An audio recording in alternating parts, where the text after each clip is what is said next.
Hello dear JEE aspirants, कैसे हैं आप सब लोग। बेटा, जेई का एग्जाम बहुत ही पास आ गया है और आप सब लोग बड़ी ही अच्छी तैयारी करके रखे होंगे। आप सबको अगर कंफ्यूजन है कि केमिस्ट्री में कौन सा चैप्टर सबसे ज्यादा पूछा जाता है और किस चैप्टर से हम थोड़ा सा बच सकते हैं, कहां से क्वेश्चंस पिछले सालों में ज्यादा पूछे गए हैं और किस चैप्टर से क्वेश्चंस कम पूछे गए हैं, तो मैं महेश पटेल मोशन डेक्कन पुणे में केमिस्ट्री फैकल्टी हूं और आपके लिए लेकर के आया हूं एक वीडियो जिसमें हम डिस्कस करेंगे प्रीवियस ईयर में जेई मेंस में किस तरीके से चैप्टर वाइज वेटेज रहा है, किस चैप्टर से क्या क्या क्वेश्चन पूछे गए हैं। तो चलो देखते हैं हम यहां पर कौन से चैप्टर से सबसे ज्यादा क्वेश्चन पूछे गए हैं।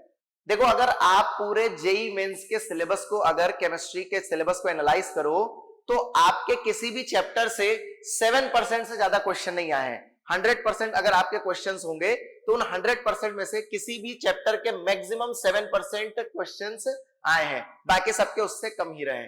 और देखो, जो भी आपके इनऑर्गेनिक के चैप्टर्स है वो थोड़े ज्यादा इंपॉर्टेंट है। कुछ इनऑर्गेनिक के चैप्टर से सबसे ज्यादा क्वेश्चंस आए हैं, उसके बाद आपके फिजिकल के एक दो चैप्टर से क्वेश्चंस आए हैं, देन आपके ऑर्गेनिक के चैप्टर से क्वेश्चन आए हैं। तो देखते हैं यहां पर कौन सा चैप्टर है। देखो, कोऑर्डिनेशन केमिस्ट्री जो है बड़ा ही इंपॉर्टेंट है और यहां से प्रीवियस ईयर में सबसे ज्यादा क्वेश्चन पूछे गए हैं। अब कोऑर्डिनेशन केमिस्ट्री है तो उससे रिलेटेड जो टॉपिक है केमिकल बॉन्डिंग, ठीक है। कोऑर्डिनेशन में हम कोऑर्डिनेशन बॉन्ड के बारे में पढ़ते हैं और केमिकल बॉन्डिंग में पूरे टाइप के जितने भी टाइप के बॉन्ड होते हैं उनके बारे में पढ़ते हैं। इन दोनों टॉपिक से मिला करके बहुत सारे क्वेश्चंस पूछे गए हैं।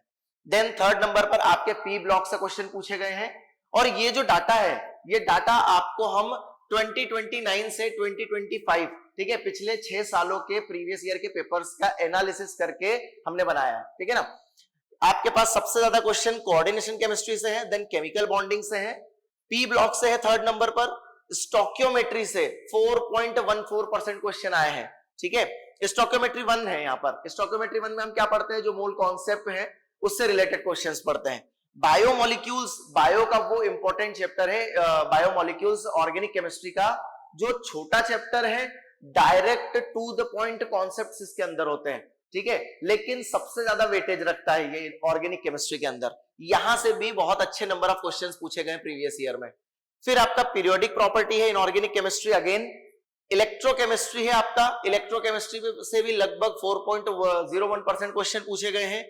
एस ब्लॉक उसके बाद है, देन कार्बोनिल कंपाउंड जो आपके एल्डिहाइड है, कीटोन है, कार्बोक्सिलिक एसिड है, इससे रिलेटेड जो कंपाउंड्स है उनसे क्वेश्चन पूछे गए हैं आपसे। केमिकल काइनेटिक्स बड़ा इंपॉर्टेंट है, ठीक है। अभी तक फिजिकल के कितने चैप्टर आ गए हैं आपके पास, फिजिकल केमिस्ट्री के आपके पास आ गए हैं, एक तो आ गया है स्टोकियोमेट्री, इलेक्ट्रोकेमिस्ट्री और केमिकल काइनेटिक्स। ये 3 आपके फिजिकल केमिस्ट्री के सबसे इंपॉर्टेंट चैप्टर्स है। आगे मैं physical chemistry, inorganic chemistry, organic chemistry wise भी आपको बताऊंगा कि वो कौन से टॉप 3 चैप्टर्स है जिनसे सबसे ज्यादा क्वेश्चन पूछे गए। तो अगर हम इनऑर्गेनिक केमिस्ट्री की बात करें तो कोऑर्डिनेशन, केमिकल बॉन्डिंग और पी ब्लॉक है। अगर फिजिकल केमिस्ट्री की बात करें तो स्टोकियोमेट्री, इलेक्ट्रोकेमिस्ट्री और केमिकल काइनेटिक है। और अगर ऑर्गेनिक केमिस्ट्री की बात करें तो आपका बायोमोलिक्यूल, बायोमोलिक्यूल के बाद है आपका aromatic compounds and carbonyl compounds. ये 3 सबसे टॉप मोस्ट चैप्टर्स है जिनसे जेई मेंस में क्वेश्चंस आते हैं, ठीक है। तो चलो हम देख लेते हैं कि फिजिकल केमिस्ट्री या टॉपिक वाइज देख लेते हैं कि कौन कौन से चैप्टर से कितने कितने क्वेश्चन पूछे गए। तो स्टोकियोमेट्री मैंने बताया, electrochemistry, then chemical kinetics. Chemical kinetics के बाद अगर इंपॉर्टेंट कुछ है वो है सॉल्यूशन एंड कॉलिगेटिव प्रॉपर्टी। ये भी छोटा सा चैप्टर है, डायरेक्ट क्वेश्चंस आते हैं बेटा इसमें। अगर आप इसका शॉर्ट नोट्स बनाओगे तो 3 पेज में इसके शॉर्ट नोट्स खत्म हो जाते हैं, इतना छोटा चैप्टर है। एटॉमिक स्ट्रक्चर उसके बाद, देन आयोनिक इक्विलिब्रियम, ठीक है। इक्विलिब्रियम में क्या होता है कि जब बच्चे जनरली जो हमारा जो केमिकल इक्विलिब्रियम है जो कि इजी होता है थोड़ा, आयोनिक इक्विलिब्रियम थोड़ा सा टफ होता है डिसोसिएशन कांस्टेंट और इन सब के क्वेश्चंस के कारण, तो बच्चे थोड़ा सा अवॉइड कर देते हैं, लेकिन आयोनिक इक्विलिब्रियम ज्यादा इंपॉर्टेंस रखता है। देन थर्मोडायनामिक्स है, then stoichiometry 2, redox reaction, chemical equilibrium, surface chemistry. बेटा यहां पर क्या है आपका डिलीट हो गया है, ठीक है ना, ये चैप्टर आपका सिलेबस से बाहर हो गया है। इससे भी प्रीवियस ईयर पहले जब 423 में जब सिलेबस डिलीट हुआ था तो उससे पहले के क्वेश्चंस थे, उसके कारण ये यहाँ पर हमने इंक्लूड किया है। 2.33% क्वेश्चन इससे भी पूछे गए थे। अच्छा, ये जो चैप्टर्स डिलीट हो गए, surface chemistry, solid state, gaseous state, radio activity, इनकी जगह पर हमारे पास प्रैक्टिकल केमिस्ट्री, सॉल्ट एनालिसिस आ गया है। ठीक है, तो वहां से क्वेश्चंस बनने लगे हैं। अगर हम देखें आगे केमिकल इक्विलिब्रियम, थर्मोडायनामिक्स के बाद तो ये आपका फिजिकल केमिस्ट्री के लगभग सारे चैप्टर हो गए। सबसे कम यहाँ पर आप देखोगे थर्मोकेमिस्ट्री का आपका जो है वो थर्मोकेमिस्ट्री ऑलरेडी वो बहुत इजी होती है, ठीक है, और उससे क्वेश्चन भी कम आते हैं, तो उस पे हमको कम ध्यान, हम उस पे कम ध्यान दे सकते हैं। लेकिन आपको ध्यान रखना है स्टोइकियोमेट्री, इलेक्ट्रोकेमिस्ट्री और केमिकल काइनेटिक्स में आपको क्वेश्चंस भर भर के लगा के जाना है। ठीक है, चलो आगे चलते हैं। नेक्स्ट है हमारे पास क्या, ऑर्गेनिक केमिस्ट्री। ऑर्गेनिक केमिस्ट्री में मैंने जैसा बताया कि बायोमोलिक्यूल से सबसे ज्यादा क्वेश्चन आए, देन कार्बोनिल कंपाउंड से क्वेश्चन आए। ठीक है, कार्बोनिल कंपाउंड्स क्या होते हैं, इनकी केमिकल रिएक्शंस क्या होती है, यहां से क्वेश्चन ज्यादा बनते हैं। एरोमेटिसिटी, एरोमेटिसिटी आप समझो कि एक पेज के रूल्स हैं, उन रूल्स के बेसिस पे आप कंपाउंड को आइडेंटिफाई करते हो ये एरोमेटिक है या नहीं है। ठीक है, इतना सा चैप्टर है लेकिन इंपॉर्टेंस बड़ा है उसका, उससे क्वेश्चन काफी ज्यादा है। 3.22% क्वेश्चंस वहां से बने हैं। आगे हम बात करें, जीओसी से क्वेश्चन बने हैं, एल्काइल हैलाइड्स से देन बने हैं, देन अमीन्स से बने हैं, टेस्ट फॉर फिनोल, फिनोल के लिए जो टेस्ट होता है वहां से क्वेश्चंस आपके लिए बने हैं, एल्कोहल, फिनोल और ईथर से, then alkene. Chemistry in everyday life आपका डिलीट हो चुका है बेटा। आगे हम देखें, आइसोमेरिज्म से क्वेश्चन बने हैं अच्छे। फिर then nomenclature of organic compound, थोड़ा टफ पड़ता है बच्चों को क्योंकि जो नोमेनक्लेचर है वो बड़ा इजी होता है, लेकिन जो एग्जाम में आते हैं उसमें कॉम्प्लेक्स आपको कंपाउंड दे देते हैं थोड़े से, तो वहां पर बच्चे थोड़े से कंफ्यूज होते रहते हैं। पर अगर आप प्रैक्टिस करोगे तो प्रैक्टिस के साथ ये क्वेश्चंस बनने लगते हैं। ठीक है, alkyne, then alkane, Grignard reagent से क्वेश्चन है। कार्बोक्सिलिक एसिड वाले चैप्टर से जितने भी रिलेटेड क्वेश्चंस है, देखो carboxylic acid and their derivatives, carboxylic acid chemical properties, acid derivatives और ईथर, इनका परसेंटेज काफी कम है, जो कि एक चैप्टर में ही कवर होता है। ईथर वैसे अल्कोहल के साथ कवर होते हैं। ठीक है ना, तो यहां से आप अगर थोड़ा सा कम पढ़ेंगे तो चलेगा, लेकिन आपको बायोमोलिक्यूल्स बिल्कुल मिस नहीं करना है। आप देखोगे 4.10% यहां पर क्वेश्चंस आए हैं, जबकि चैप्टर बड़ा छोटा है। ठीक है, ये भी 5-6 पेज में कवर होने वाला चैप्टर है आपकी नोटबुक में, लेकिन यहाँ से क्वेश्चन पहले से भी भर भर के आए और डायरेक्ट क्वेश्चन आते हैं, डायरेक्ट कॉन्सेप्ट से डायरेक्ट अप्लाई करो। ऐसा नहीं है कि आपको 2-3 कॉन्सेप्ट को क्लब करना है देन उसके बाद वहां पर कोई सॉल्यूशन निकाल के लाना है। ठीक है, चले आगे।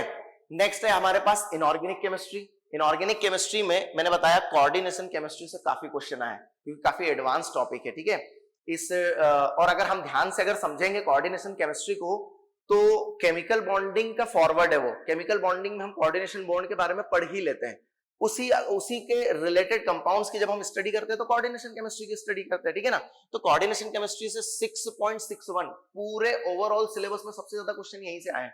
तो इस चैप्टर को तो हमको मिस ही नहीं करना है। अगर किसी बच्चे का मिस हो गया है तो भाई अभी भी हमारे पास, मुझे लगता है कि आज डेट 13 है जब मैं वीडियो रिकॉर्ड कर रहा हूं, तब से लेकर के आपके पास 21 को आपका पेपर है ना, तो लगभग 6 से 7 दिन है। अभी भी आप वन शॉट सीरीज के थ्रू इसको कवर कर सकते हैं। ठीक है, तो ये बड़ा ही इंपॉर्टेंट चैप्टर है हमारा।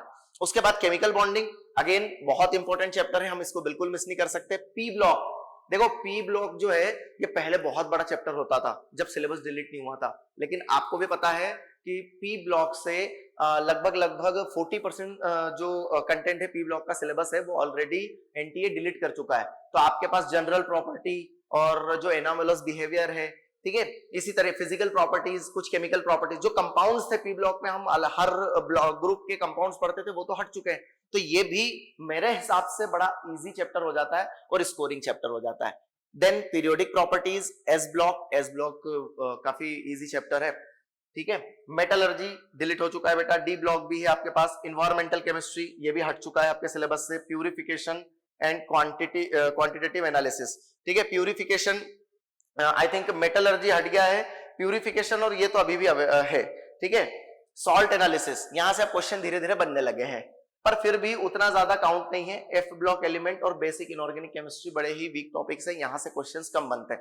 हालांकि बेसिक इनऑर्गेनिक केमिस्ट्री तो हमारा बिल्डिंग ब्लॉक है, हम इसको तो नहीं मिस कर सकते क्योंकि उसी के बेसिस पे हम केमिकल बॉन्डिंग, पी ब्लॉक, इनमें बहुत सारे उस चैप्टर के कॉन्सेप्ट यूज करके हम इन चैप्टर्स के बड़े बड़े क्वेश्चन सॉल्व करते हैं। तो हमारे लिए इनऑर्गेनिक केमिस्ट्री में देखा जाए तो मेरे अकॉर्डिंग बेसिक इनऑर्गेनिक केमिस्ट्री तो इंपॉर्टेंट है, लेकिन आपको कोऑर्डिनेशन केमिस्ट्री और केमिकल बॉन्डिंग पी ब्लॉक पे बहुत ज्यादा ध्यान देने की जरूरत है। ठीक है, तो अगेन एक बार रिपीट कर देता हूं, आपको तीनों जो केमिस्ट्री के तीनों जो ब्रांचेस है, फिजिकल, इनऑर्गेनिक, ऑर्गेनिक, तीनों आपको पढ़ना है और तीनों के तीन तीन टॉपिक मैंने आपको बता दिए हैं। ठीक है, आपको उनकी प्रैक्टिस बिल्कुल कर ही लेना है, उसके क्वेश्चंस लगा लेना है बेटा। एग्जाम आपकी बहुत पास में है, तो आपको पूरी बुक खोल के नहीं देखना है कि अब पढ़ना स्टार्ट करें इस चैप्टर को। हमें क्या करना है, अगर हमने पहले से पूरी तैयारी कर ली है तो हमें फिर से क्यों तैयारी करना है, हमें सिर्फ एक बार क्विक रिवीजन करना है हमारे शॉर्ट नोट्स के थ्रू या वन शॉट सीरीज या जो वन शॉट लेक्चर्स होते हैं उनके थ्रू, और क्वेश्चंस की प्रैक्टिस करना है। देन एंड मोमेंट पर हमको ऐसा नहीं है कि अब 21 तारीख के एंड तक पढ़ रहे हैं, नहीं, ऐसा नहीं करना है। हमको क्या करना है कि आराम से एग्जाम से 2-3 दिन पहले हमारा पूरा सिलेबस वाइंड अप हो जाना चाहिए, और फिर उसके बाद हमको 1-2 दिन रिलैक्स करना है। ठीक है, मेडिटेशन करना है प्रॉपरली, ताकि हम एग्जाम में बेस्ट परफॉर्म कर सके। और हमारी हेल्थ का भी तो हमको ध्यान रखना है, नहीं तो हमको हमारी हेल्थ पे भी ध्यान देना है, और इन सब के साथ हमको हमारी एग्जाम में एक्सेल करना है। तो ऑल द बेस्ट बेटा, एग्जाम में बेस्ट परफॉर्म करके आओ और हमारा नाम रोशन करो। Thank you so much.